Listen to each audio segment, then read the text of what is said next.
Good afternoon. What a wonderful group to have with us. I'm Barbara Humpton, CEO of Siemens USA. Think for a minute. Nervousness. Did I do that? Anxiety. Hope. Inspiration. I may be standing too close to other mics. Let me do this again. Yes, all of you. What do you think about anxiety, hope, the concern about the future, recognition that we are on the precipice of changing the entire world? When you think of AI, what emotions come to you?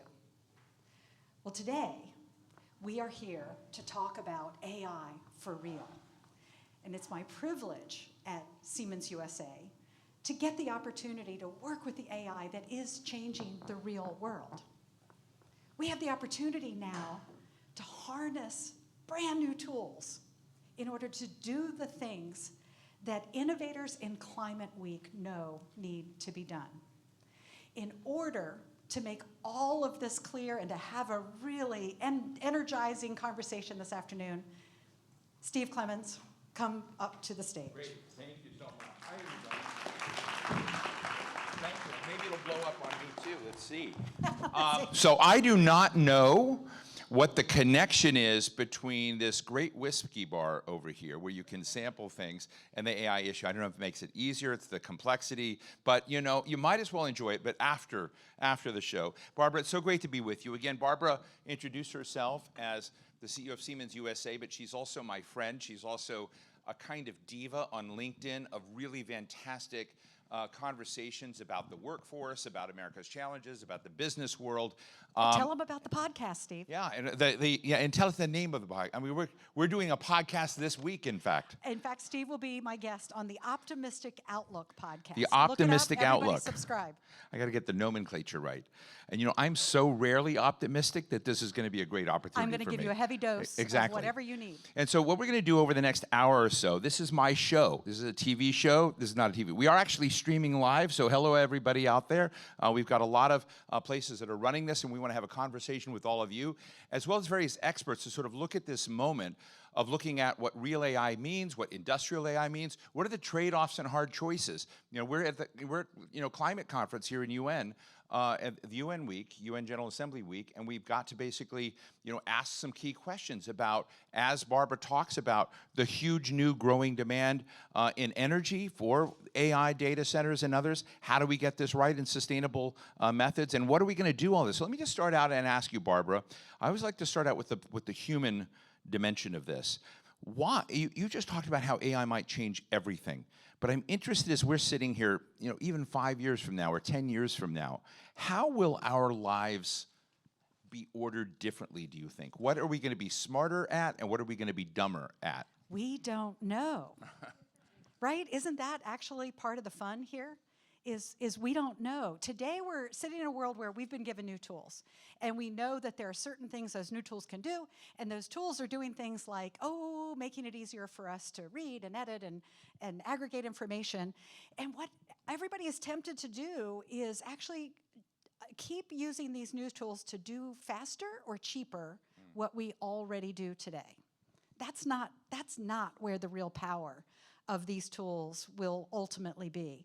The real power is what is impossible to do today that we will be able to do 5 years from now. And I'm sure there are a lot of people in this room who are actually dreaming about those things even right now. So let's not just keep paving the path. Let me give you an industrial example of this. Right. The first industrial revolution was steam, right? Mm-hmm. We can now use a steam turbine to run rotating equipment that's going to drive belts and make things move down a production line. It has to be a line because we need the mechanical energy working its way down the line. When that line got electrified, you know what people did? They electrified every component along the line and kept operating in that same assembly line way. Oh, a few innovators discovered that, ooh, electricity actually frees us up to be able to move things around in our factory. And now we've got, you'll hear people refer to cells, and I've got workspaces where people are actually doing things, and they're able to move things more efficiently because they don't have to work in a line. What happens when you actually then automate that stuff? We've seen that in what we called the third industrial revolution. Now comes the fourth, where all of that produces data. And in fact, it's more data than any individual person can make sense of. And now AI gives us the power to make sense of it. And nowhere is that more evident than in the world of energy. So how many of you are in the data center business? Let's out you here. Either So, straightforward or... there are a few people. There are quite a number of people. Oh, wait. So, There's got to be more than... No, their hands were modestly down, but there were like lots of them. Okay, modestly there were down. lots of it's not modest a very hand raising. enthusiastic group then. It's just, they haven't had their whiskey yet. The hands will go higher later with that. But I want to ask that because I always sort of look at this moment, and we talk a lot about AI being the precipice of change and how so many things will be ordered differently. We're talking today a little bit about industrial AI. I also want people to know that Siemens has, developed digital twins. A lot of this sort of new nomenclature of digital connectivity and the tools that we have. Siemens is not just building power plants; they're developing so many, new platforms in the digital arena. But I ask about the data centers because I'm a graphic guy. To understand something, I need to feel it or see it or look at it. So I'm often talking about how the topography has changed. Well, the topography of America is changing quickly because of lots of data centers, and the data centers are using lots of power, and they have lots of technology. They have lots of Siemens stuff in them. And you're seeing them explode to kind of do this. But as you sort of look at this moment, this new topography, I'm interested in why it's so important. What is going on to drive this explosion? I mean, so many people in this room are in the data center world, including, where's John? John DeBoer is right there in the back of the room. That's the wrong John. Oh, you got our John. Yeah, John DeBoer. Where's John DeBoer? Right, back in the back. Yeah, so John DeBoer is the head of... You should know the head of data center verticals in North America. He also used to run Siemens e-mobility, but I interviewed John in Dallas. That's why it's a shock to me that he's here today. But I think in the data center world, you're there. But I just want to give people a feel. This is something that's going on not just in the United States, but it's around the world, right? This is a key national security, geostrategic, competitive moment. Can you give us a sense of that? Yeah. Let's begin with the first principle, which is power is prosperity. And we've been through decades now where we've learned how to do energy efficiency. So we've been able to take a scarce resource, power, and get more and more and more productivity out of it. Let no electron go to waste. Mm-hmm. Now along comes AI, but it consumes so much power.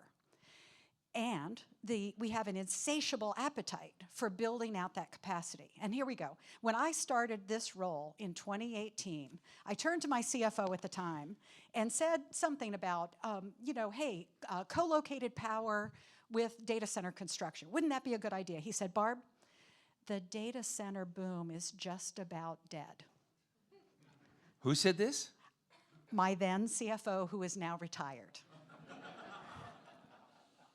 Interesting. Well, yeah. Luckily, Siemens' smart infrastructure team just kept plugging away at this because it turns out we were just at the beginning of an opportunity unlike anything we've seen. And so we, Siemens, are absolutely critical to this overall build-out because we're building those critical components that go into a data center to move low and medium voltage around to where it gets used. Here's the question. How are we going to meet the demand? And I know we're going to be talking about that. But well, I want you to tell us. I mean, I've got a lot of people going to tell us, but how are you going to fix it? Okay, well, let's think about everybody in that circle, that ecosystem that provides what ultimately becomes intelligence coming out of an AI factory.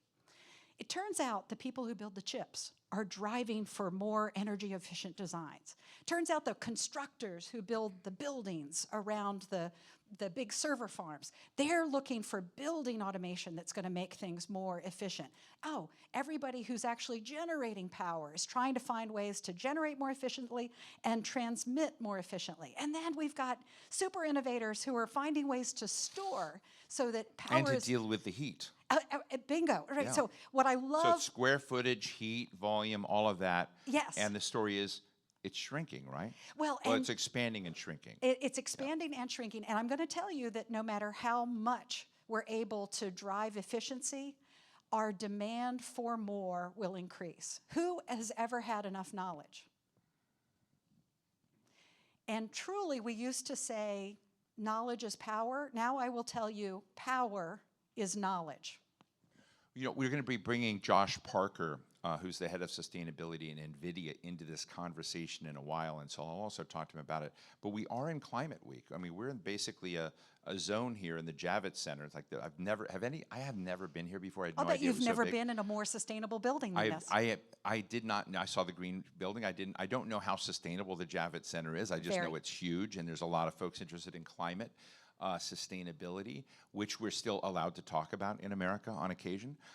And so I am interested, as you sort of see one of the big concerns that people have about energy, is how can AI help deal with the sustainability part of the equation? How can it begin dealing with some of the grid challenges that are out there? Because, you know, we've heard President Trump talk about wanting to take all the restrictions off, stop measuring, you know, emissions from you know, certain fossil fuel emission things. But how can we get an AI future that doesn't choke us to death? Well, okay, so this is a virtuous cycle. The very tools that we're building now with AI will help us figure out how to solve the energy equation. So at Siemens, we're not only building those physical switchgear components, we're not only addressing the building envelope, we're actually working with the chip makers. All of those designers out there are using Siemens software to design their more energy efficient chips. It turns out you can use that same technology, the digital twin, to then... So tell people about, because I'm so excited about it, tell people what you See, did. he's on the edge of his Yeah. seat. Yeah. Can you see No, this? digital, This is literally, he's on the edge of his seat. I think it's cool you did that. I just think you need to market it more, that this is your deal. So Hey, tell people. The digital twin. What if you had the ability to model just about anything in the physical world virtually? What if you could then simulate conditions and test that thing in the virtual world before you actually bend metal and make it? Well, that's the digital twin, and Siemens has been compiling components to create the world's most comprehensive digital twin tool in order to meet the needs of creators everywhere. So yes, the semiconductor manufacturers, as I say, the constructors, even the grid is getting modeled using our software. I see Stacy Mailer back here, our head of sustainability for the moment at Siemens Smart Infrastructure, and she's been vitally Is that important. Stacy? That's Wave. Stacy in See, the back. put your Wave. hand high. Okay, there you go. That's Stacy. Because a lot of people want to meet you and know you, and there's so many people asking, you know, During who that some of the Siemens whiskey guys hour, is. this will come in handy. So you're able to model this and kind of do it, and I sort of think one of the things that I find interesting about this moment is a lot of people have not yet really conceptualized how we get there, what we're doing, but you are doing that. We are doing it, and we have customers doing it. So Siemens is doing this for our own operations. The very factory where we build the switchgear that goes into the data centers, we used the digital twin to model the plant itself, model the equipment that's in there. By modeling that, by having a digital-first approach, that team built their factory in 15 months. You know, all these folks who are saying, hey, you can't bring manufacturing back, it'll take, you know, years to put things up. No, we're actually getting moving. And you take humans and their ingenuity, give them the tools they need to be able to do this, and suddenly then we are able to respond to what is a national priority. You know, yesterday I moderated a forum with Joseph Mikett. He's a guy at CSIS. He runs their climate and energy program at the Center for Strategic International Studies. And he was looking at AI and power, AI in the grid. So very much like along the topic that we're doing now. And in it, he kind of laid out the kind of scenario. I mean, he's a very nice guy, and he's not an aggressive paper. But buried beneath it in the paper is essentially this won't happen on its own. That it requires deliberate action. So you got to deal with, grid investment, for instance. And I just was noticed that the United States is launching an effort to speed the power grid project for AI. That these things are happening. What's your gut, Barbara? Because I would tell you, particularly in Washington, it just always feels like we're running ahead and then running 2 steps back. I'm just sort of interested in whether or not you think, from a policy perspective, that we've got this, that we're doing it all correctly, or is there a chance we could screw up this future? I won't talk about screwing up. Remember, I am the host of the Optimistic Outlook podcast. You can find it on any of your podcast downloads. And I'm apparently going to be on it this week, so. But think about it. If you're a constructor in this world, you're dealing not only with federal regulation, you're dealing with state and local regulation. There's a ton that people have to go through. And in the world of then dealing with the utility, there's this big question of how do I get connected? I have the privilege of serving on the board of the Federal Reserve Bank of Richmond, which brings me into dialogue with people from all parts of the economy. And I was talking to a utility provider on the board as well.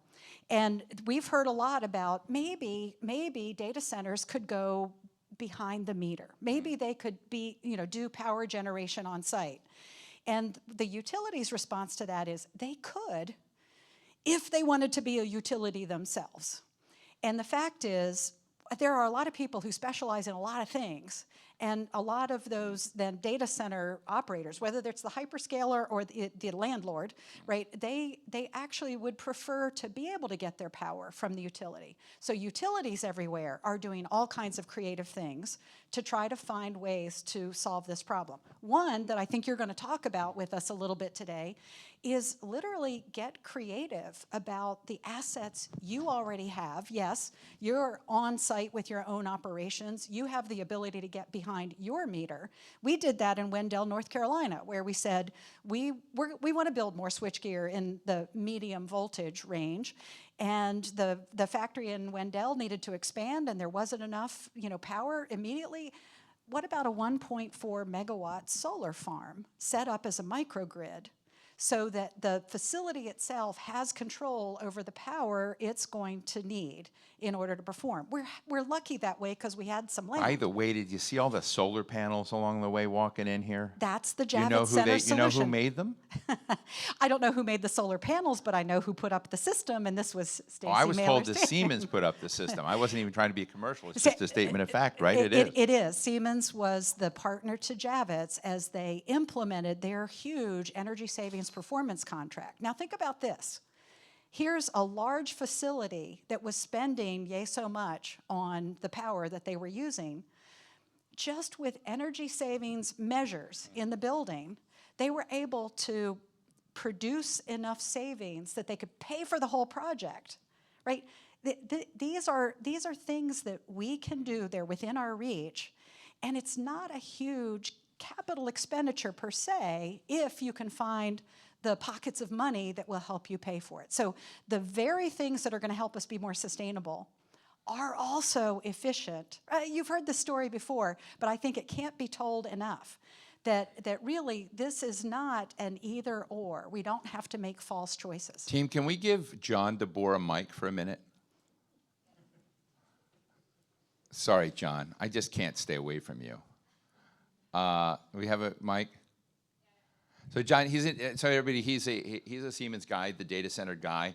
We had a great time in Dallas. What is the toughest question you want to ask Barbara Humpton about data centers and the future of AI? And also, I just want to frame it. I think there's a concept here which we haven't really gotten into. We're going to get it. Barbara's going to stay up and we're going to talk to a lot of people. But what is industrial AI? AI for real and industrial AI deliver? So I think a lot of people, and I think there's a very sophisticated audience here, think of AI in terms of their own personal habits and choices. But there's another dimension, frankly, systems to talking to systems, smart cities, all of the data feeds. So your chance to ask Barbara a question. Well, maybe what I'll do is... you're not going to even ask questions. You're just going to speak and pontificate. I'm the one who asks the questions here. I know. No, I think one of the things I'd be curious about, as we have, I think, some folks from NVIDIA coming on as well, And that's Josh Parker, wave. That's just, he's going to be up here in a Perfect. second. Yeah, okay. Awesome. As we start to think about the future of AI, and I think the thing we tend to picture is very large AI data centers. What about AI at the edge? What about some of the trends of kind of moving to this AI factory? What are some of your thoughts on that? Perfect. I'm so glad you asked, John. Actually, this is a fantastic question because when we talk about AI, we often think about the AI factory, right? We think about AI in the large where a model has been built, one model to rule them all. There is another opportunity here. And actually, earlier today, I was at Concordia, and I got to speak to an innovator in the field of medicine who said, what I've created is a very specific model, a small language model, a private language model, and he's focused in on a particular field of study and applying the same technology that runs our big social lives, applying it in a very controlled environment. And so, John, I actually think we're going to see more and more of this. I've seen another company who is working on what you might think of as a rooftop data center for exactly this kind of work. What if I had small models that I could run more locally and maybe have backhaul capability for big things? We all know that AI agents are going to farm out their questions to the appropriate resource. There might be plenty of things that can be handled locally. Well, if we do that, do you remember, some of us are old enough to remember a day when buildings first got Wi-Fi put in, or a local area network. And remember, the buildings that actually were enabled in that way became the killer commercial real estate assets. That became a capability that moved the real estate markets. Many of you are too young to remember that But transition. there was a time. There was a time, and I'm going to predict that we are soon entering the phase where every building is going to want to have its own AI at the edge, so that they can be participating in this new dimension of the economy. It's a great point. It's one of the reasons I want to bring Josh Parker up here, to talk about sustainability. So, Barbara, why don't you just join us right here? What do you think? Now, see, Yeah. John does gigawatt scale Right. data centers, and we're talking about... Well, great. Well, why don't you sit right here, Barbara? Move right over on the couch. I'm going to move over. And, like they do on the talk Josh, shows. we've got a mic here for you. And hand you one. thank you. So everybody, give Barbara a round of applause. So, You still so want me far, here. so good. So far, so good. And Josh is the head of sustainability at NVIDIA. He is, I mentioned earlier, our conversation, I think it was yesterday. I've had a blur. Maybe it was 2 days ago. But as we sort of talk about this broad question of sustainability, the other big thing is you sort of talk about buildings and what might happen in terms of being the next cutting edge environment. I've always been interested in the LEED certification. This must be LEED certified through everything to this building here in the Javits, basically in health. But I've also been interested in how LEEDs is now certifying communities as the most healthy. Maybe they have coffee shops, or they deal with inner age issues well, or they've got these various kinds of things. I remember talking to the mayor of Houston, who believed he wanted to create more and more healthy communities that were certified in the LEEDs process. And it makes me ask the question, even before I get to AI and energy, which I know is your specialty, but what can AI do to help us with healthier communities and thinking more smartly about this, Josh? Barbara, it sounded like you were about to jump in there if you've got a great answer. But I first off appreciate sharing the couch with you, Barbara. I feel like between the two of us, we may float away on our optimism. I'm not used to sharing the stage with somebody who's as equally as optimistic as I am about AI and its potential for sustainability. To answer your question, Steve, the opportunities that we have for communities are ones that, that's kind of one level down, so it is harder to predict because we're seeing huge improvements in sustainability commercially. So in manufacturing, in transportation, in buildings. So improving the efficiency there is really driving costs down, driving efficiency up. It's helping companies be more profitable and do more with the money that they've got and the energy that they've got. I think the next phase of that, we'll see more AI for social applications. So one thing that I'm really excited about, and in fact, if any of you in the audience are interested in this as well, please come find me, but is AI for EdTech, especially in the Global South. If we think about What can we do to try to close the educational gap? I think personalized AI tutors that are based on open source large language models have as much potential as anything I've seen. So that I think there's some of those They could social help first. even out education in the United States. That's true. I mean, I think that's globally. another really important thing. So it's John and Ian. I'm not going to yet, but is it Ian?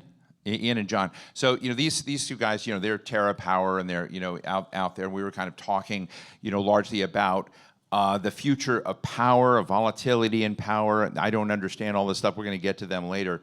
But as you sort of look at this big question of AI and the power demand that's coming on, they said there's some lurking issues out there that have to be solved. But before we get to them, I'm interested in how you see AI coming in and dealing with, one, it's driving up the need for demand, but how does it actually work that we're going to try to get smarter in a system where we get better, sustainable, maybe climate-friendly or climate-supportive solutions out of this arena? So if you think of the state of the grid in the United States and electricity generation and where... Would you give the state of the grid a grade?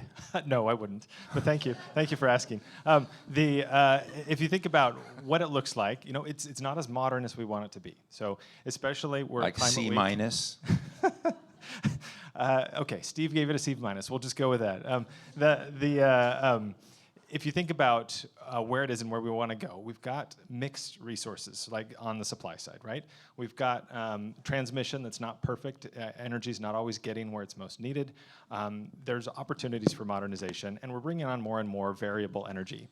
And we have more and more energy assets with batteries and potentially opportunities for balancing loads and things like that. That's a very complex problem that to try to manage. Energy flowing in multiple directions and trying to optimize for times of day and usage and everything and be predictive. What tool can we think of that might be able to help us with a problem like that? It's AI. AI is really good at predicting and optimizing systems for variables. So if we want to do with the grid is to modernize it, incorporate more variable energy, bring online assets, the batteries, and be able to tap into those at peak loads, use dynamic line ratings, lots of opportunities there. AI is probably the best tool we have to help solve for a lot of them. So it's going to help us, as Barbara was mentioning, address the very problems that we're talking about. Let me ask you a tough question on the sustainability front. Do any of you read USA Facts? Any of you know USA Facts?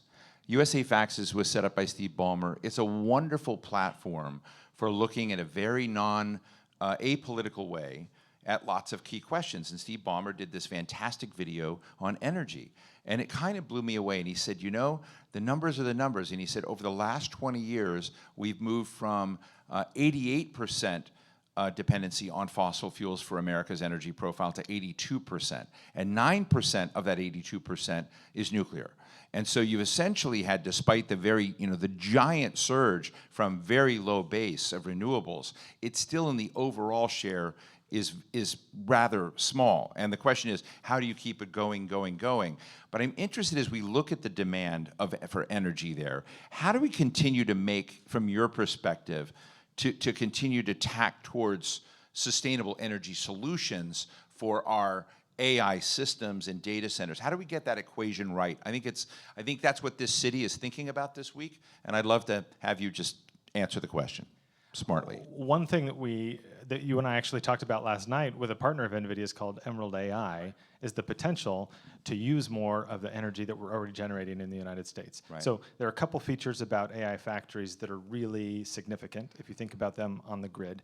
Number one, AI doesn't care where it goes to school, so you can train your large language models to the extent you're not using small language models. You can train them where you have excess energy and then move them to wherever you need them to use them to actually access them. So that geographic flexibility is important. What also is important is potential for temporal flexibility. And this partner of ours, Emerald AI, came up with a solution to scale back by 25% the energy that a data center is using just for a few hours. And if you scale it back just by 25% for a few hours, it may be tens of an hours per year, so not a lot. Just a small proportion of the year, scale it back 25%. There's the potential to unlock 100 megawatts of power that's already in the grid, and just pulling it when it's available and then scaling back when you're at peak load to take better advantage. that improves the efficiency of the existing assets that we have, and improves the cost of the energy because you're taking better advantage of it, and most importantly, perhaps, it unlocks immediate access to energy when we're in this supply crunch. So before we get off of this, I'm gonna come to my friend John. Where's Naraka? Did you have right here, John? I'd go to Ian, but I understand John better. Ian, you're from Scotland, right? I'm from Texas. Yeah, you've got that thick Scottish. East Texas. Yeah, and that's probably why I have the whiskey here today. So anyway, John, I wanted to give you a chance to talk about, because you were basically telling us that one of the things that we needed to get right, first identify you, tell people that you're with TerraPower, but I would love you to chat and tell us one of the problems we need to solve that I think Josh began to address. My name is John Perella. I'm the CEO of TerraFlow Energy. We make domestic-based manufacturer of flow batteries for AI data centers. One of the things that we're seeing with the large AI data centers wasn't as prominent when you're just talking 30 megawatts was a big data center back in the day. Now you're talking gigawatt scale data centers, and very familiar with Emerald AI and curtailing load and turning data centers into grid assets is absolutely a necessary move forward for us to be able to fit them all. But one thing everybody talks about is the interconnection. The one thing nobody talks about is the power volatility of the AI data centers. When you start talking gigawatt scales, we're seeing data centers where a third to half the data center is swinging 12 times a minute, and there's not a grid asset that can support that or a generator.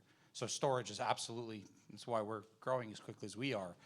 Storage is absolutely probably the only solution right now that I've seen that can help support that. But I'm curious to see, we're now seeing the ones that are actually turning on, calling us going, okay, the volatility is real, now we need to solve for it. So I'm curious, I've heard some of your solutions that they've started to come up with to solve that, but I'm curious to see how you guys are looking at that volatility issue when it comes to Great, so designing take his servers. question, but answer it in a way that I will understand it. Is that okay? So basically what we're building, right, and what our partners are building are huge supercomputers. And when you're getting those, turning those on, changing workloads, managing the electricity coming in can be challenging. It's so complex. I mean, one of our systems, one server has over 1 million parts, right? And so and when you look at an entire data center, yeah, you scale that over a lot. They're extremely complex. So there is an engineering challenge where you want the energy consumption to be predictable, and managing the swings in the electricity consumption is it's a challenge. It's a technical challenge though, and that's exactly what we're good at. So with the help of our engineering team and AI, typically, we address challenges like that. It's something that we're working on, as you mentioned, and I think it's something that we will improve. Certainly having storage on site helps with that, but yeah, it's a technical challenge that I want to give your optimistic friend a chance to pose a question. Well, I'm really curious. I've seen the sustainability heads of the hyperscalers have been actually creating markets. So, over the last few years, you've seen their commitment, when you say Microsoft, Google, et cetera, their commitment to purchasing green electricity. They said any one of us could have done this, but when we put our buying power together, suddenly we had a demand that was worth creating for. And I'm kind of curious how you all are at NVIDIA thinking about the ideas of where's the power coming from? So the short answer is because AI is so valuable, and I don't just mean economically valuable, but I mean for sustainability as well. So long term, the best chance of us of really beating climate change and reducing reliance on critical minerals and reducing our water consumption, all of the above, I think credibly comes from AI. So if we get through this near-term supply constraint for energy, we'll start to see the benefits really unfold. And we're already seeing really strong evidence of those green shoots. Near term, we've got a supply challenge, right, with energy. And that's why some of these solutions where we can tap into existing resources, have better utilization, is so important. But the hyperscalers, the large colos where most of the accelerated servers are being built out right now, have very ambitious climate commitments. I saw a statistic from the International Energy Agency in April. They said that they estimated that half of the corporate power purchase agreements for renewable energy in the United States were from data centers. So of all of the sectors and all of the loads, and other sectors like manufacturing, transportation, buildings are much, much larger energy consumers, but the data centers were responsible for half of the renewable energy contracts in the United States over the past 3 years. So that focus on renewable energy is there. It's being maintained. They're still pursuing it, but in the near term, everybody's using whatever energy they have available. Right. I think what I hear you saying is use whatever power you can get, because then we'll be game changers in figuring it out. Yeah, exactly. And that's what he says. Josh, when did you become head of sustainability at NVIDIA? It's just over 2 years ago. So 2 years ago, you were not the most valuable company in the world 2 years ago. So is there a correlation between you joining and becoming, the most valuable company in the I world? like to think did, so, Did, yeah. your neighbors and did everyone begin treating you differently when NVIDIA became the most valuable company in the world? Is it weird? Because you have like more of a spotlight on you and what you say because you're the head of sustainability for the world's richest company. Yeah. I mean, people didn't Most start valuable, I should say. Yeah. People didn't start treating me differently until I started name dropping. That's what really made the difference. So No, that's it's- what we do in it's- DC. We embrace name dropping. No, it's really, really fun to be in AI and sustainability right now. And that's because AI is exciting itself, but those of us who've been in sustainability for a while, and I've been in sustainability for a previous role as well, we're so used to being worried and legitimately worried about the trajectory on where are we going to go, how are we going to solve this. And what we've seen is that policy, we don't have the policy willpower to solve sustainability challenges right now. What's our best hope? It's to innovate our way out. AI is not So that is silver the bullet. coolest and most interesting answer I've heard all week. So you're basically saying, screw government, we don't care what you do.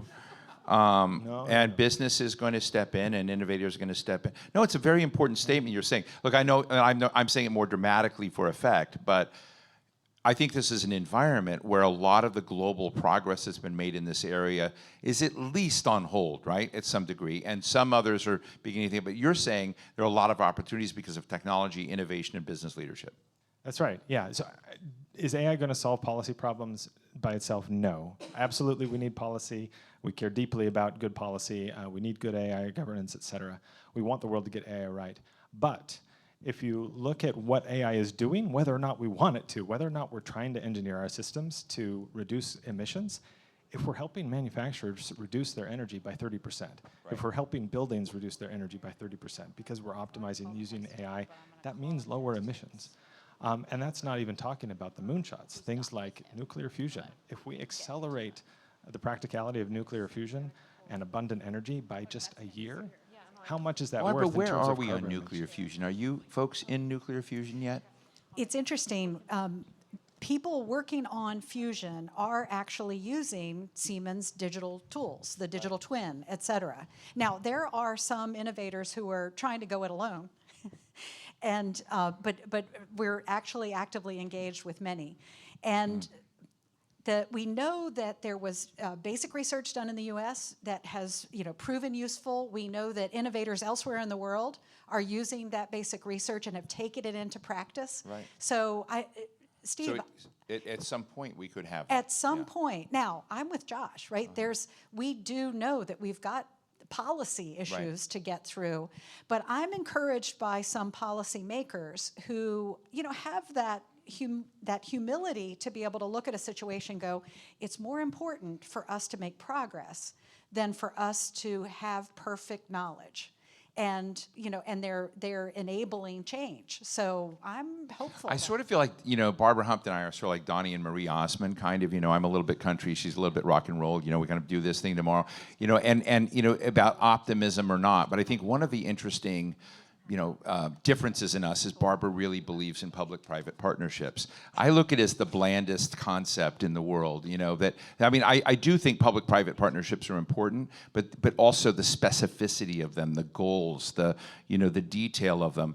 I'm just interested in what you think about public-private partnerships, Josh, and what needs to get right. And because I think a lot of people talk about public-private partnerships and think, oh, it'll just solve itself. I find it, sort of lacking the accountability frame in there. I'm sort of interested. Is that a fair depiction, Barbara? You look concerned in the way I'm not framed concerned it. at all. No, in fact, but everybody stop and think for just a minute about what are the things in our world where you wouldn't look to a private company to solve that problem, right?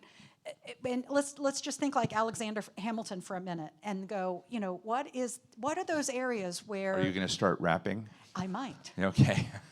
You are in the room where it happens, by the way. But start to think about those areas where you say, I want one solution for our common defense. And I use the word defense, not as war, but what are the things that the public sector can do for all that actually make sense?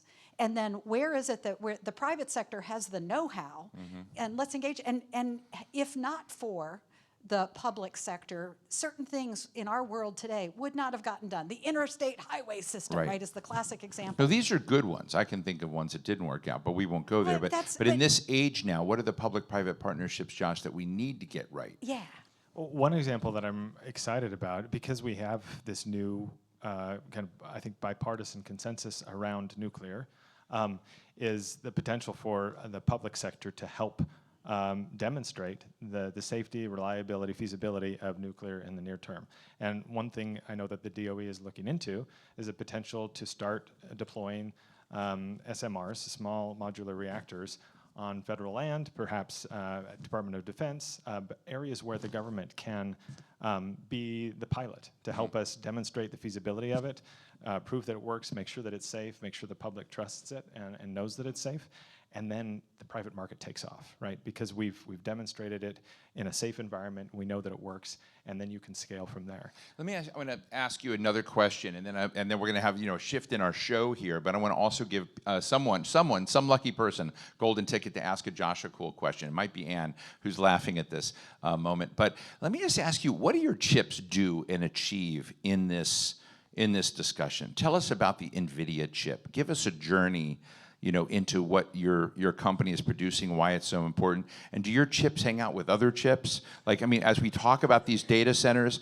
do you mix well? Do you play well with other chips? Or, I'd like to have somebody kind of disaggregate the chip dimension as we talk about powering the future and AI for real. Where does NVIDIA's chip fit in there? I'd say our chips are social. Yeah, they play well with others. But what NVIDIA really develops now, we don't just design chips, because if you just design the chips, you wouldn't be able to build supercomputers on the scale that we're trying to do. And to solve the really big problems, to train the really big models, and we don't need really big models for everything, but we do need them for some things. To train them, you need all of these chips and all of the systems to operate as basically a single unit. So what you see in the data centers nowadays, in these AI factories, is a bunch of varieties of chips. So networking chips, CPUs, GPUs, lots of networking components, lots of cooling components, and then of course the software that goes on top. And so what we've done to try to integrate all of that to create a single supercomputer that can solve really challenging problems is to innovate across the stack. And that's one of the reasons why the energy efficiency of AI has improved so rapidly. Just in the past one generation of our hardware, we've seen an improvement of 30 times in energy efficiency for the same software workload. So if you were running ChatGPT-4, queried it 2 years ago, it would have taken 30 times more energy than it does today. So innovating across that and making everything function as a single computer, supercomputer, is really what enables us to drive more performance and also deliver efficiency at the same time. Well, when I was at the White House with Jensen, see how I did that? I was with Jensen right before he went to the White House. But with the president? What? But with the president? I was not. You were there with the president, I know. Sorry. I was there talking to him privately just without the name dropping thing. Yeah, go ahead. Yeah. No, Ann has a okay, question. but you were there with Jensen, right? Well, yes, no, but actually, since I've got the mic and I'm interrupting, what I love is that you'll hear people talk about knowledge now in terms of megawatts, right? So you hear Jensen talking about the power of those chips. The tokens per megawatt is a real measure now being used to, this tells us how powerful. People used to talk about cycles on a chip. No, now we're talking about the power usage. Let me go to Ann Clausen and get a question. And Ann is one of the smartest people I know. So Ann, I have no idea what question you might have, but go for it. And then we're going to bring up my friend Eric Holdsworth, who's going to join us. I will see if I can find a way to name drop because I am DC-based.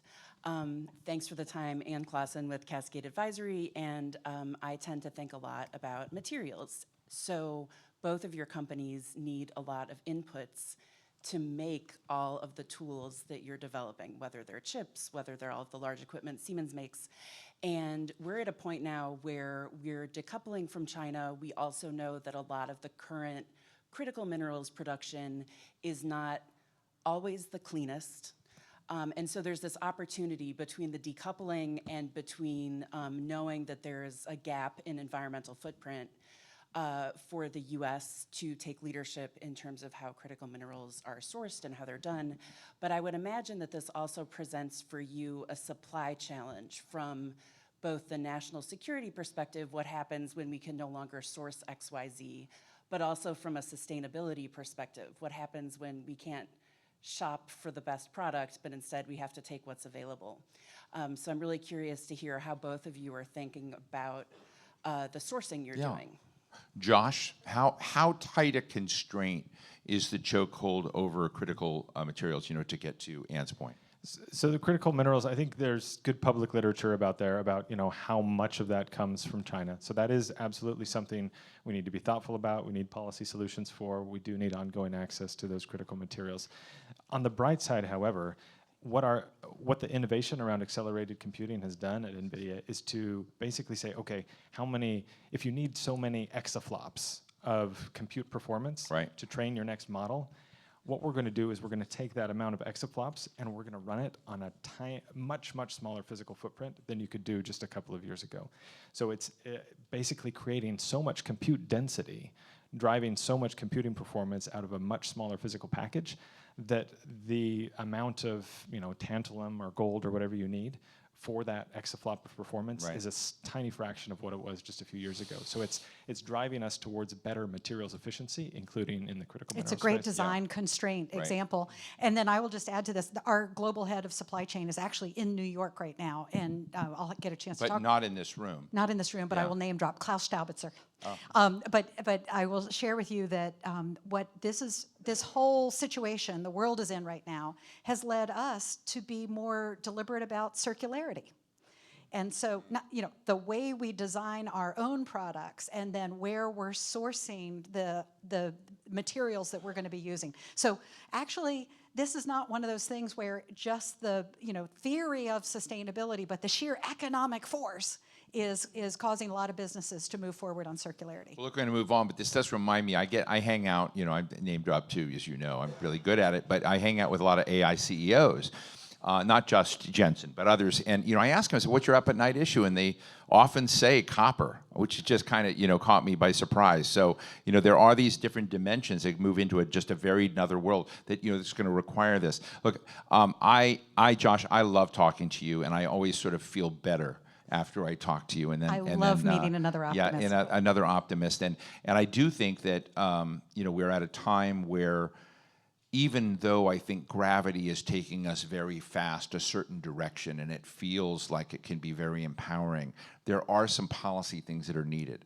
And because I do know your CEO well, I also know there are hard choices involved that could affect entire industries, and whether this stays a rosy and Barbara Humpton style optimistic picture, or whether or not some of the legs of the stool get knocked out. So I do want to thank you for joining us. So let's give a big, big, big round of applause to Josh Parker, Head of Sustainability at NVIDIA.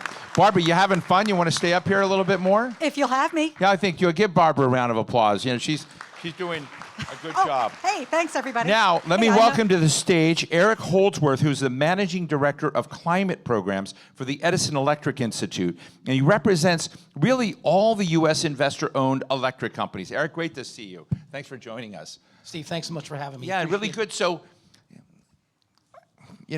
investor-owned electric companies. Does that mean you're the utilities guy? I'm the utilities guy. Okay, good. But investor-owns are one of three flavors of utilities, right? So, or as we like to call ourselves, electric companies. We also have public power, and then you've got your rural co-ops. So which are your favorite? Well, of course, I'm an IOU guy, so I like the investor-owns. We produce about 70% of the nation's electricity. Okay. So, we had this question when I was with Josh, and we were doing this thing about, AI and power, and I was anticipating this tomorrow. Let me just put it bluntly. We've got a lot of different corners of this. Barbara Humpton and Siemens, laying out, real AI, AI for real, I need to get the nomenclature right. I'm interested in what does your industry, what do your members need to do to plug into this future in a great way?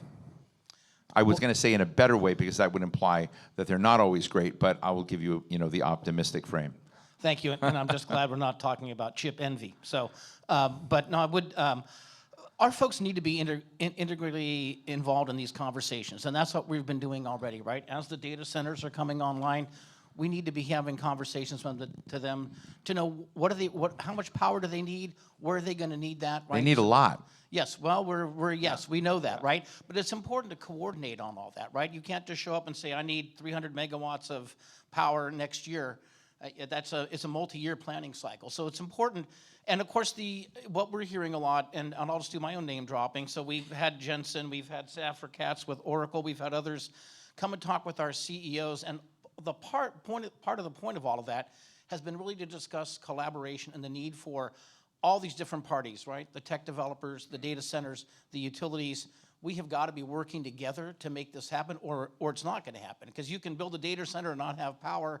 I can't build power and not have a data center. That's stranded capital. So we've really got to work at this together. And I've been really encouraged to see a lot of those conversations going on as we're trying to chart this path together now. So do you know the company Encore? Yeah. Are they a member? They're not like a board level member, but they are. But they're a member. They pay yeah. some form of dues to Yeah. you? Okay, well, I just want to make sure they were on time. But I'm interested in Encore because when I interviewed John DeBoer, remember we had Encore on there. We had the head of corporate strategy for Encore. And they basically were talking about Dallas and Texas itself being the fastest growing now place for data centers and a lot of this. And one of the parts of this story, and I said, why? He says, because it takes us 6 months to get our permits in place for building, and none of the rest of the country can keep up. How does permitting, we're going to get in this with one of our other guests, but how does permitting play in your world? Can you keep up? Can your industry keep up with the surging demand as you need to build more and more capacity? But my understanding of permitting really slows things down. Yeah, no, I'm glad you brought that up because it's a really critical issue, I think, for everybody involved in this space. If it's going to take us 7 to 10 years to site and build a power plant or site and build transmission lines, we're not going to meet this challenge we're talking about, right? It's just not going to physically happen. So we've got to find a way to ensure the safeguards that process has, right? But it can't take that long, right? We've got to be a lot more nimble, both in that process, I think also in pipeline building, other types of infrastructure, and frankly, we've got to kind of figure out large-scale transmission as well if we're going to make this. I mean, we can build the power, right? The data centers know that they're going to need the power. We need to coordinate the timing on that, but we have got to find the infrastructure. A lot we can do with today's, right? But we're going to need more of everything, and we've got to coordinate on Barbara? that. Yeah, I'm actually curious about, the great thing about an association and working together as a group is that— Are you a member? I would not be. No, I'm not an independent-owned utility. No, I think you guys might be like in our associate member category or one of our Because Siemens friends Energy right. and our colleagues here Friends of the provide universe. Amazing equipment into that ecosystem.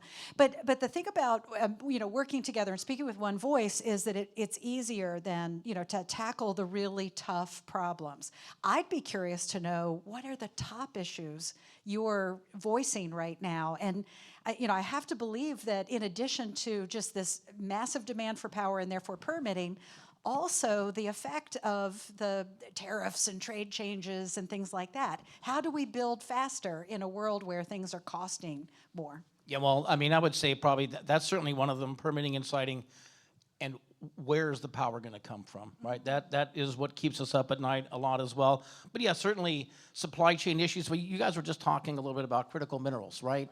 The copper famine is probably something that's going to become very real in about 10 years and could have significant impacts, again, on the energy transition, on the movement to clean.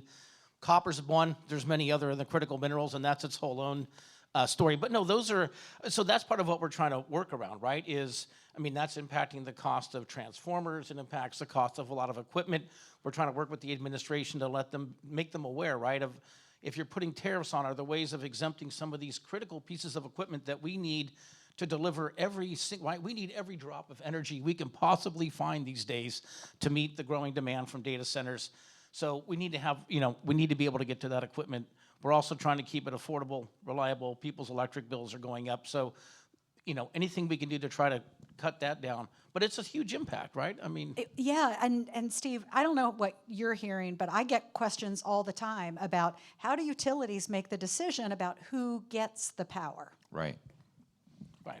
Well, I mean, people come to us, right? I mean, we'll have, people come and bring requests, and depending on what kind of market you're in, right? If you're in MISO or PJM, one of the regional markets, that's going to go into a queue process, and there's a system for that.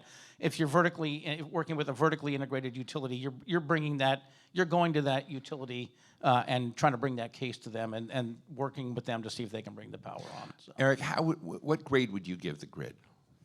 Well, I'll put it this way. You asked that question earlier, right? And I was thinking about this, and I'm like, on the one hand, I give the grid an A triple plus because it's the most amazingly complex thing we've built as a human species, and the fact that it can work and bring power all around is amazing. Now, we've put a lot of things on that grid in the last 20 years that have challenged that old grid, right? So we do need to bring a lot of new materials on, and enhanced conductoring. There's a lot of different types of software we can bring on to move what we have on the system more efficiently. So I think that's a very fair answer, and I appreciate that answer very much. But I want to ask you, and I know for a lot of reasons. One, I've been friends with Barbara Humpton for a very long time, and she has shown me lots of different dimensions of Siemens, which is out there on a frontline company, innovating, et cetera. I think one of the doubts, and I want to tell you, it's perhaps an inappropriate doubt in the utility sector, is that they're not the same pressures on utilities to innovate. What do you think? I know you've talked about innovations in the utility companies, but are they keeping up from your sense with how not only demand is met, but plugging in different technology? And if my impression is wrong, could you help us correct how utilities are in fact becoming bastions of innovation? Yeah, well, honestly, that's one of the things I'm really most proud of in working with the industry is its innovation and addressing this, right? Our industry is really the first one to full scale get on board with moving towards net zero and try to move towards cleaner forms of generation. We've led all other sectors in reducing our CO2 in building and trying to deploy next generation capital. So our members are involved in developing a lot of pilot projects on advanced nuclear, CCS, all the kind of next generation technologies.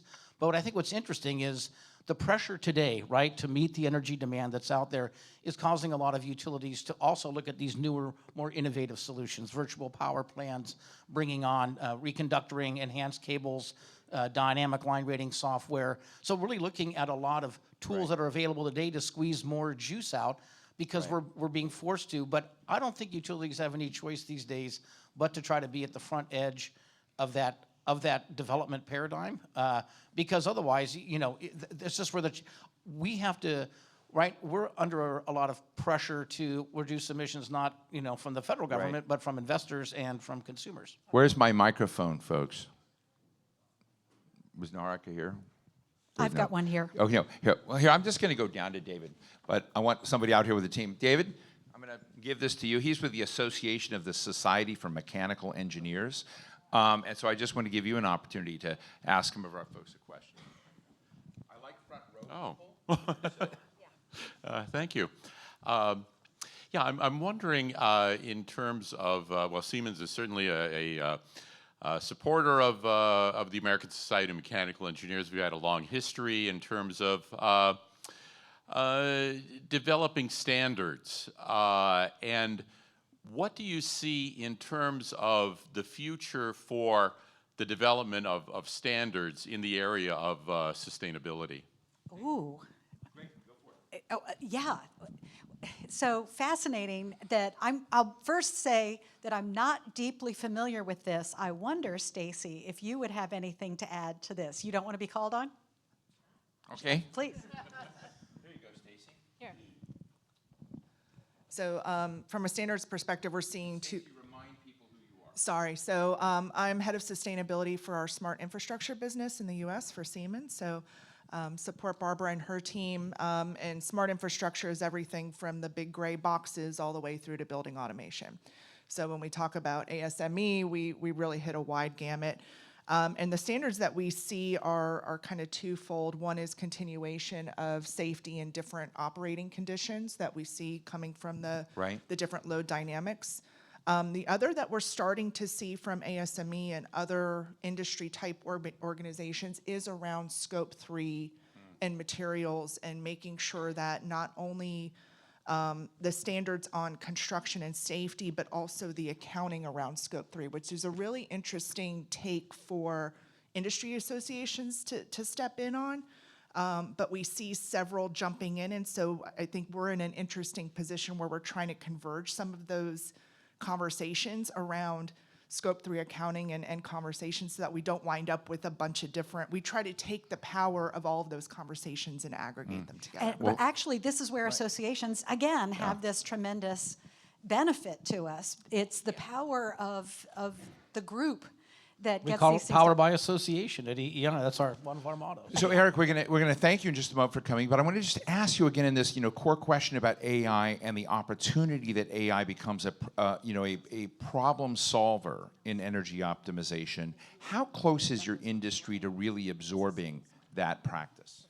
Well, I think, and we talked about this earlier, right? But as AI becomes more refined, I think really we see that as a tool that as it becomes more refined, it can help us run the system more efficiently. So we're doing a lot of things now with individual pieces of software. AI will be able to help us really do that a lot more efficiently going forward. So, tremendous opportunities, not to mention, of course, the whole national security piece really behind the race for AI. I did think one thing that hasn't come up that I think is important, though, right, is when we talk about data centers, right, there are different flavors of data centers, right? They don't all need to have 5 nines of reliability or 9 nines of reliability. And what's interesting is some of these, there are new data centers being developed that are kind of being built to be interruptible.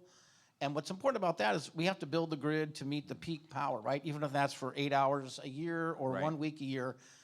These types of things can help shave that off and allow us to not have to build to that peak, but be able to meet that peak through controlled load. So Well, really thank you interesting. so much for joining us. Big round of applause for Eric Holdsworth, Managing Director of Climate Programs for the Edison Electric Institute.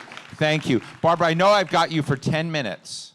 10 minutes, right? Is that what you're going to say? Yes. Thank you and goodbye? No. I was. You're going to do thank you and, good night and good luck? Not yet. Okay. Because I've got to ask my next friend here, Nat. I've always called him Keohane. Is it Keohane? Keohane. Well, do welcome Nat Keohane. Nat is really one of the great movers for many, many years. He is the president of the Center for Climate, Energy, and Solutions. I met him. You were at the Environmental Defense Fund, right? Yes, that's right. And then I knew his parents. Everybody says that, unfortunately. It's just he has 2 of the most famous academic parents of all time. And they were, one of them was a mentor of mine. So I just want to say, I knew both, and I think I had a dinner at the French ambassador's. We're back to name dropping in Washington, but I had a dinner at the French ambassador's residence, and I was, had Nana, your mom, at this, and then I was like going, God, I just interviewed your son. Like it was so cool. You've gotten older. It happens to all of us.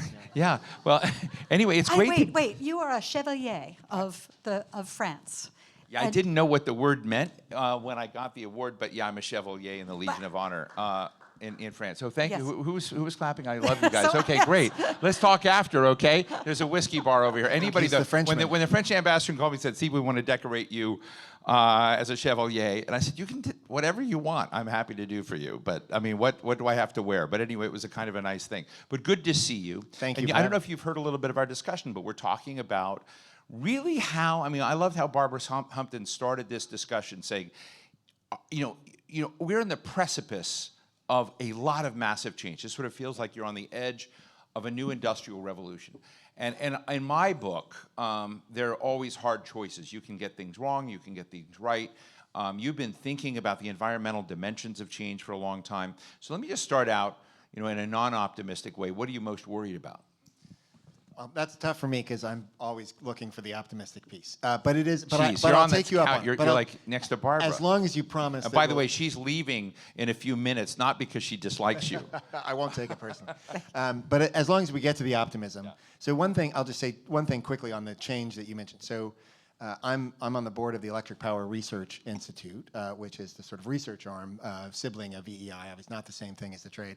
But I joined about 2 or 3 years ago. In my first board meeting, it was all, boy, we're facing flat or declining demand. How are we managing this sort of industry where the demand is flat as far as the eye can see, and and it was kind of, nobody really knew what the vitality was going to be. And then almost Was one of them the overnight, CFO at Siemens, who's no longer there? right? No, yeah, good. But you know, almost overnight, the conversation in the electric power industry changed, as you all have been hearing today, from boy, it's flat demand or declining demand to it's just a rocket ship that's taking off. And so I think, to your point, it has totally changed the conversation in the power sector. So I will get, but if there's one thing that keeps me up at night, and maybe this will feed into, I know hopefully we'll talk about policy and so on, but if there's one thing that keeps me up at night, it is that we don't get the right changes in place on policy. We don't make it easier to build the transmission we need, the interconnects we need, the permitting and siting. We can talk about what happened this summer. I'd love to talk about that, but we don't have enough support for the clean, zero carbon, carbon-free power that we need. And we end up meeting this moment by ramping up some of the fossil, in particular the coal, some of the coal plants that are still on the grid. I think that's a low probability. Price of coal is but it's high. not impossible.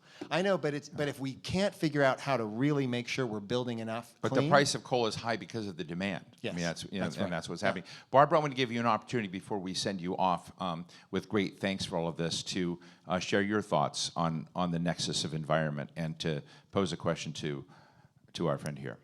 Well, yeah, I mean, I actually had an employee ask the question, should I be running my prompts, or do I need to be mindful about the impact that's having on the environment?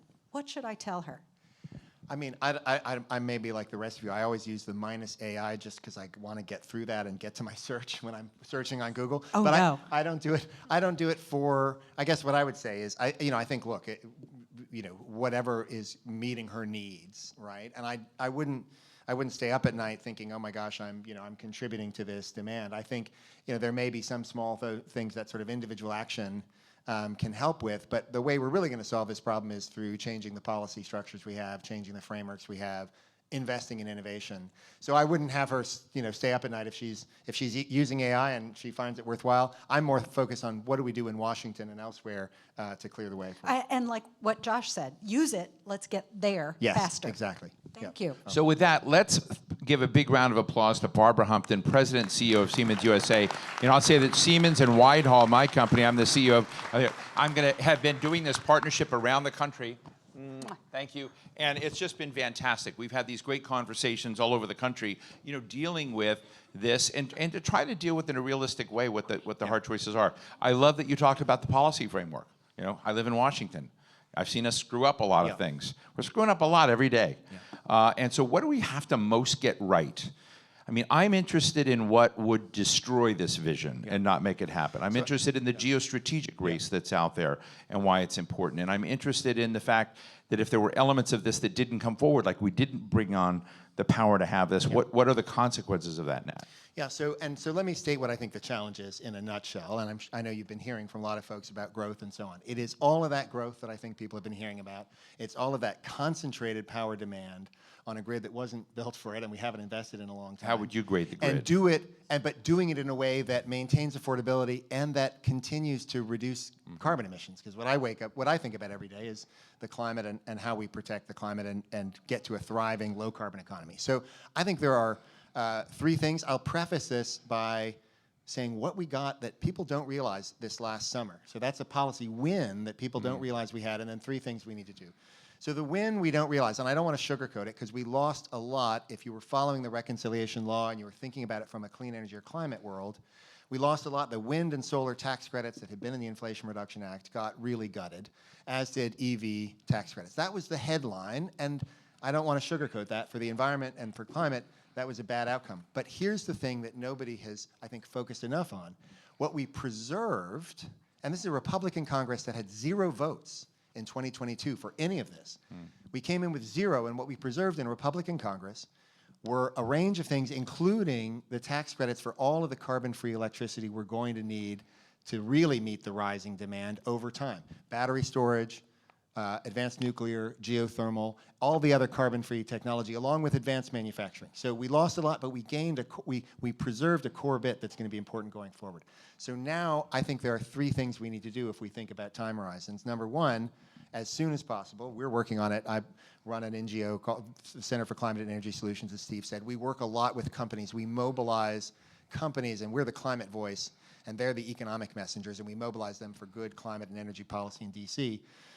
The thing we're working on right now is permitting. And when people say permitting in Washington, they mean a whole slew of things. They mean basically making it easier to build clean energy and the clean energy infrastructure that we need to meet the moment in terms of power demand, largely. So some of that is siting and permitting and make it easier. Don't take 10 years or 7 years to build a clean energy facility or a clean energy source. Get it done much sooner. And the other thing is building the transmission we need. I think you can do, we won't go into the details, you can do that in different ways for different regions that meets different regional needs, but you can still build much more. So that's number one, build the transmission.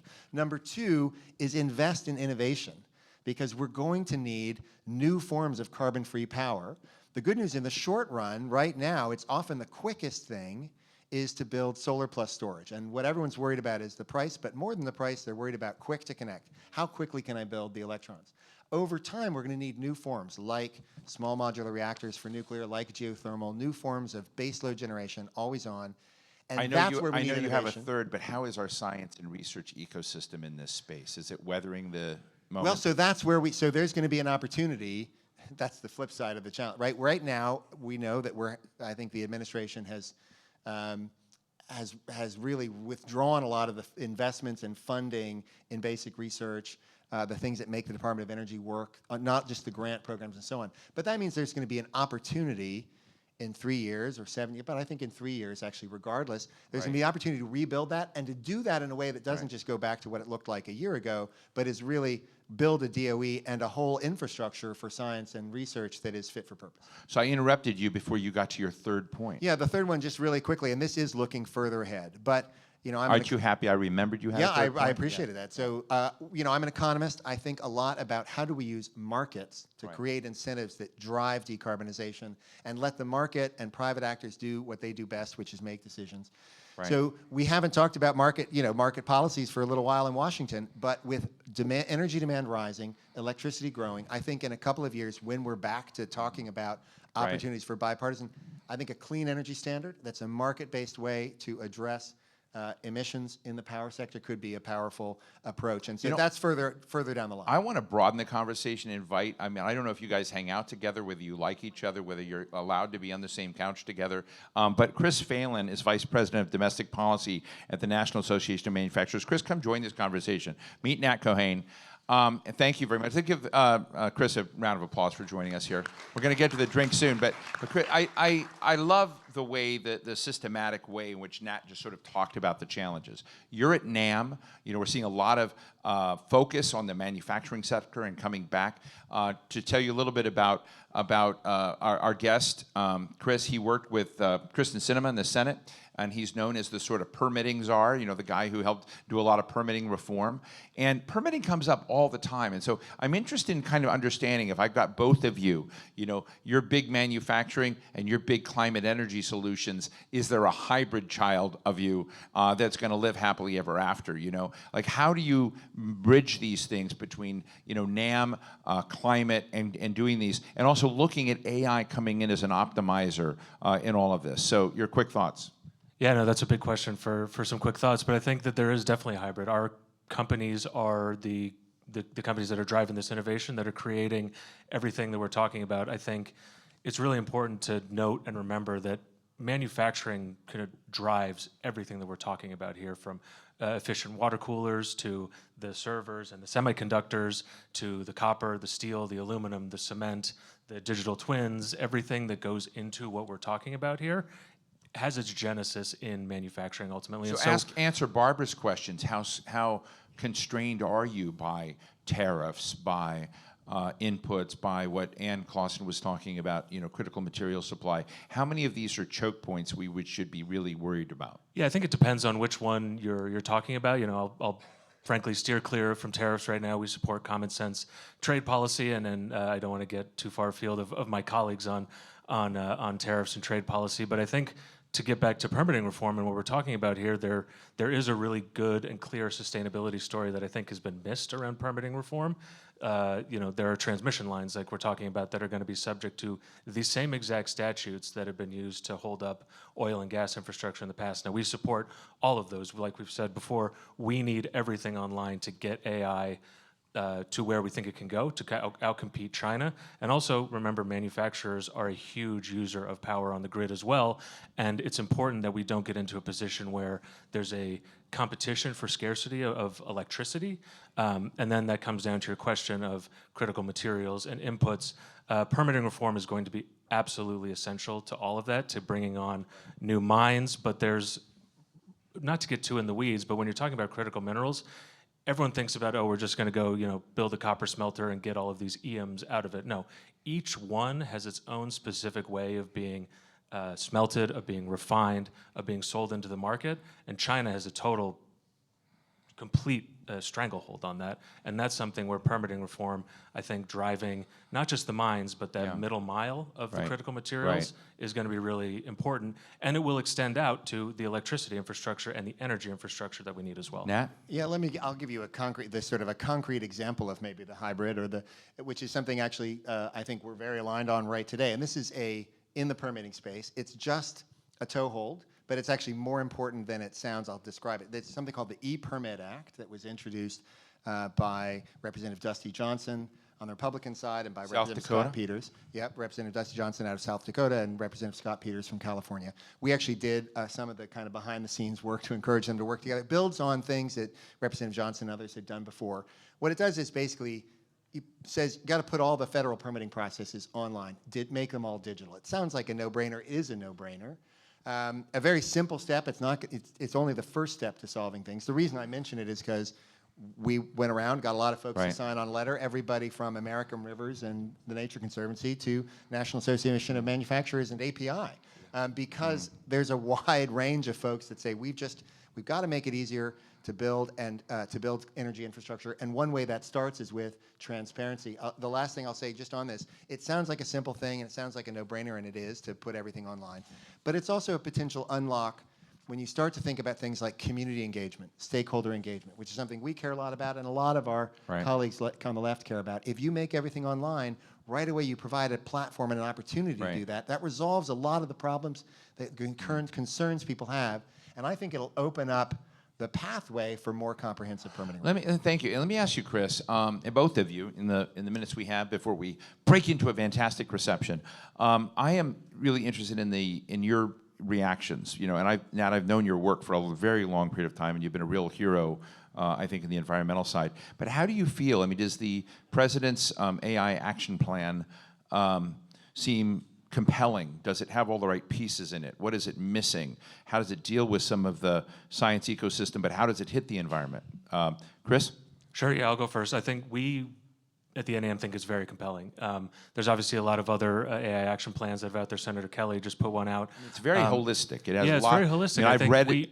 It incorporates actually a lot of what we have been talking about for the last 2 years, from workforce development, which we're not going to have enough time to talk about, making sure that small and medium manufacturers have the ability to access and the know-how to use AI in their own facilities, because obviously we're all kind of thinking on the big scale here, but frankly the vast majority of our membership is small and medium manufacturers who could really benefit from the quality control, the cost savings, the innovation that comes with AI. But I do think also the permitting reform pieces of the president's action plan were quite compelling, and we're actually going to be coming out with kind of our own 4-pager that goes even deeper into what we've been talking about. When we say permitting reform, again, it could mean any of 10 or 20 statutes, and so we're actually going to talk about that. Do you dream about permitting reform?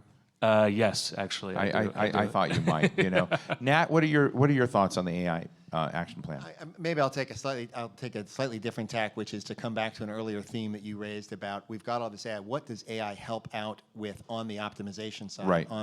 I was thinking when I was thinking about that when you asked that earlier.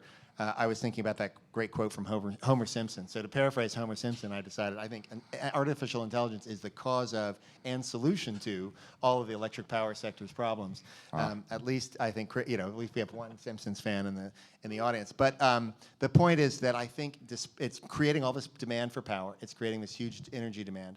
But it also is creating these opportunities, including on things like permitting reform, to radically simplify that. You can take something that used to take 9 months or a couple of years in terms of doing a study for interconnection, run it through AI and do it in 45 minutes. Varun Sivaram, who is in the Biden administration, really brilliant guy, runs something called Emerald AI that's figuring out. We had him here You in had town. him, yeah. So there are great ways to be using the technology to also figure out how you moderate the power demand. And so I think there's a lot of opportunity not only to think about, well, how do we manage this demand growth, but how do we use this technology to optimize it and make better use of the system we have. But I'm going to ask one last. Who has a burning question before we open the whiskey bar? Do you have a burning question? Bring this man the mic, because I don't even know him, but he's front row guy. But we're going to get to it in just a second. I want to ask you about something else we've been sort of flirting with, but I'm not sure we've gotten as deep a dive as we should. And that is, what does industrial AI look like, feel like? Can you help our audience understand what industrial AI is going to bring and what it's going to feel like? What are we going to achieve in that? And why is it important? Chris? Yeah, no, that's a really great question. I think Barbara touched on a lot of it, kind of what's happening right now around digital twins, and automation goes back all the way to the 80s. There's a lot of really interesting stuff going on right now, taking kind of digital twins to its next step. So digitalization of the entire shop floor, putting sensors in kind of everything. I think they used to call it the economy of things or something like that. And that a vast amount of data can actually help optimize production processes, alert you when you need to fix something before you would otherwise know. There's something called machine vision, which one of our members is using that to sort packages, but also it can be a really compelling use case for kind of quality control that humans just physically can't see or do. Right. So as you're turning out a ton of product, and AI can scan and make sure you're getting the right thing or incoming the right thing. There's a ton of other examples out there. We have a great white paper that runs through all of these, what it means for the workforce, what it means for the shop floor, what it means for the consumer. I would point everyone there, because I know I don't have enough time. Are people still in the picture? People are definitely still in the picture. It's not like a wholesale replacement of everyone. So the future still needs us? Yeah, the future still needs us. Manufacturers are committed to having a people-centric business model going forward, but these are things that, as everyone has said, are going to be able to augment what humans are able to do and innovate already. I think about it in material sciences. I think about it in clearing the interconnection queue. Right. There's just a ton of different ways where, if it can save you, Right. a couple minutes or hours, that adds up. I want to go to James, because I've been watching him the whole time, and you've been very engaged. You've been an active listener, and so I don't even know why you're here or who you are, but I'm going to give you a chance to make a comment. But James? Hi, I'm James. I was interested in the concept of, if you look at Texas, for example, having its own power system separate to the country, how does AI come into that? And do you think that could be something to accelerate learning from, or does it keep separated, for example, or does it have to integrate with the bigger system? That's one of the questions. Great. So AI and what we've seen in Texas and the power system. So Nat. I mean, it's a great question. I wish I knew more about how AI has been used in Texas. I think what I would take from the Texas experience, if you look at where it's been successful, one thing that it's been very successful at in Texas is building lots of new clean energy and lots of energy generally, and putting it onto the grid. Now, I think it probably would be better off if they connected to some of the rest. We saw that with Storm Uri a while ago. But I think learning from that speed, and I don't think they've been doing that yet with AI, but that's the kind of thing when we talk about shortening the interconnection permitting, we're talking about really dramatically shortening the time in other parts of the country that it takes to get clean energy on, or energy infrastructure on, and that would be the lesson I would take. My team, whoever has the mic, give John DeBoer the mic here for a minute. I'm going to go back to him for a second, but I would love to get your thoughts on that. I think Texas, it surprised a lot of people how great they have done this summer in particular, and how much they have learned. I think coming from the Hill very recently, one summer is one summer, right? One summer is one summer, but I could say connecting ERCOT into the rest of the country, you can kind of probably put that aside for the time being. That's just not a political reality. Right. But I think that they've done a great job of integrating batteries and kind of showing the way forward. Again, I'm not sure how AI has been used in that, but they have clearly been able to flatten the curve, and the cost and demand trajectories have really not gone crazy out of whack, and it's just been very impressive, honestly. Look, I just want to ask John in his, because we were in Dallas together in Texas, and we had really an outstanding array of characters that are on every dimension of what we're talking about today, from data centers to innovators to the technology folks. We had, of course, Siemens involved, but you also had essentially a backdrop of a lot of the things that needed to be fixed. We had Encore, the head of strategy. And so I want to ask John, from our time in Dallas, my sense was there's an urgency to get this right and to use these new tools and techniques and to invest quickly and build out fast. And the thing that stuck out for me is how focused that whole system was. The Dallas meeting that we had really impacted me because you felt this muscular urgency to move. And I have to say, I'm not sure I feel the muscular urgency everywhere in the country. But John, I want to go to you to see if I got it right, and you can tell me where I'm wrong. No, I would probably just expand on some of the points that you were making. So one of the powerful things that's happened more recently in the Texas market, and it really, I think, links several of the themes that we've talked about here today, is one, Texas, from a regulatory perspective, started to look at this power problem. And they said, well, we don't have the answer, but may the best person win. And if you want to win in the world of AI and data centers, if you find ways of bringing your own power, if you find ways of participating in the market, then we can accelerate your connection to the grid. That was a different perspective and view than certain parts of the country where it was like congested, it was throttled, and things had gotten behind. So this was one motion. I think that the other thing that happened in the Texas market was a little bit of go fast and we'll find it along the way. And so one of the things that stuck out to me from our conversation in Texas was that of the 170 gigawatts that were targeted to be added to the Texas grid, which when we say that kind of number, 1 gigawatt equals the electricity of San Jose or Munich in Germany. So I wish people would say that more often, because I have no idea what, I was talking to these guys from TerraFlow or whatever. I don't know what a gigawatt is. I mean, so thank you. So just one of those is San Jose for like one night or a year? No, that is the peak power, and it needs to be there like it needed to be for a city. So when you picture what's happening in the market, that's the scale of what's happening. And a part of what's unpacking in the Texas market is not all of that will connect, and so it might ultimately be 5 to 10% of that will survive the grid and the interconnect process. Right. But when that happens, it will still add 20 San Jose's to the grid for data centers in the next 2 to 3 years. Wow. So that's kind of the scale of change that's happening right now. So thank you so much for answering James's question as well. So Chris, as we finish up here and we get to drinks and reception, which I want to get into, I'd like to, I know this sounds trite, but what do you think we have to get most right to deliver on the vision that, Barbara Humpton of Siemens sort of helped paint the picture of? What do you, from your perspective, your slice of light, what is your highest priority getting right?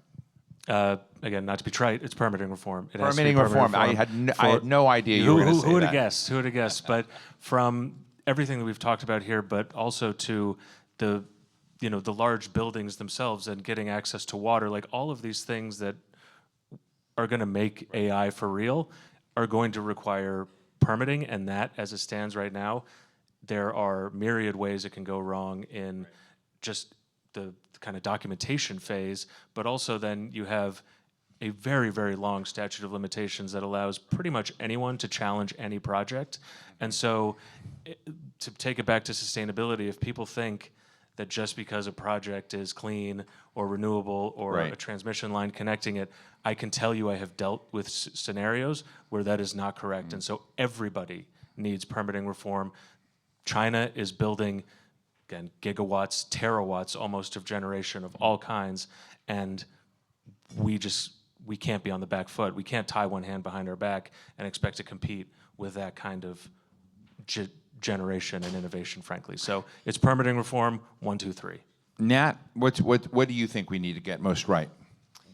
I mean, well, look, I think in the near term it is permitting reform. I know that's going to. I mentioned the other things. We need to be really invested in innovation and really drive that science and research to make sure we're commercializing as soon as possible the other forms of energy that we're going to need. But that that innovation R&D that pays off in 2030, 2031, whatever, where we're going to need it. We're going to need that power.